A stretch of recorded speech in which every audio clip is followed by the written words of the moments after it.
Hey everybody, Edo here, and this is Tricksters by Aether Tower. It is up on Kickstarter now, and this is an interesting single deck card game where players are effectively trying to influence and figure out which of these different types of creatures, there's blue, green, and orange or yellow, is going to be the predator and which is going to be the prey, and who's in the middle as an innocent bystander, and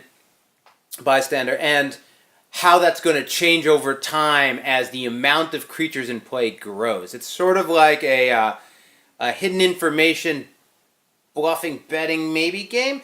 It's interesting. So it starts out where players are going to have cards in their hand, and you're building this upside down pile of creatures. And so on my turn, I can draw more, draw from the table, or I can draw a card from the top and switch it out. And I'm going to be playing creatures into the center. I play one at a time. So I'm going to play one, next player plays one, somebody else plays one. And you're effectively building up the animals in the wild. And one more person will play, and the last person who plays is going to play face up. So the first set is 4, but you shuffle them up, and based on the round, you're going to discard a card. First round is 1, 2, 3, 4, gets bigger and bigger, and you're discarding the cards, and then everyone else is essentially the key creatures in play. And there's some rules when there's only 1 or 2 types, but basically, the creature there's the highest number of are the people who are eaters, who are the one that's the powerful ones. The lowest numbers are the ones that are getting eaten or the weaker. This is how I'm simplifying. They have a lot of different terms in here, but predator, prey, and then if there happens to be the other one in the mix, they're just in the middle. And what happens is before you flip these 4 cards, the 3 of the 4, each player is going to reveal a card from that hand, which is essentially their pick. They don't get played, but it's their pick.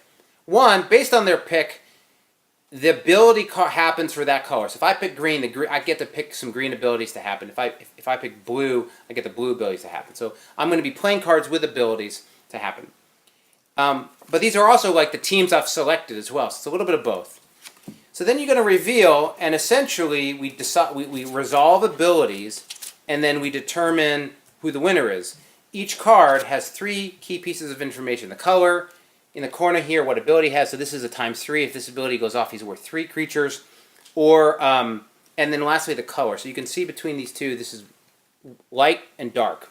So if the winning group gets a point, if you chose them, a point for every one of the prey that's still there. So if there's 10 of these predators, but only 1 prey, you need a point. That can be of either... that is of the winning color, the color that has the most affinity. So there's light and dark. When all the creatures are played, determine if it's a light batch or a dark batch. In that case, the winner of the predators gets, in this case, light magic. And they'll get however many, in this case 1, but it could be, as the game goes on, this number gets bigger and bigger. People in the middle, if there's a keeper in the middle, nothing happens. And then the lower, that player gets 1 token, but they get to pick if it's light or dark. So it's a little bit complicated, and boy, these guys need to work on the rules. Please work on the rules. It's a little bit complicated, and I apologize if I made it more so. But basically, you're sort of deciding, am I trying to go for the prey, or am I trying to go for the predator? I'll go for the predator, but I might get magic of the wrong color if I win, so perhaps I want to get to the lower one I want to choose. This is a game you either at 7 dark to win or 7 light to win.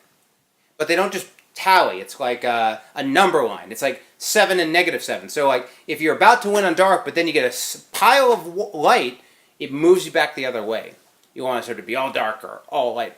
And so it's interesting. As you play, too, that pile gets bigger. Every round, it gets bigger. You throw in 4 more creatures. You select out the number you need to, whether it's 1, 2, 3, 4. But so the deck is getting bigger, but you're still revealing and holding a few to side, so it sort of changes and becomes more or less predictable. Different abilities come out. You can steal cards, change what your hand was played. And it's got this interesting dynamic. I haven't quite played a game like it. It's hard to wrap your head around a little bit to be like, well, what's the prevailing strategy? And it's a little bit of luck meets trying to hedge your bets. You're basically bet hedging and going for the big win when you're confident. When you're not, just keep incrementing forward. It's quick and it's fast. It's easy to play once you sort of understand how that dynamic works. I think some people scratch their head a little bit, but it's sort of neat at the same time. And it's a small deck with nice components. So it's a quick, interesting game. Subscribe and share, all that good stuff. And talk to you later.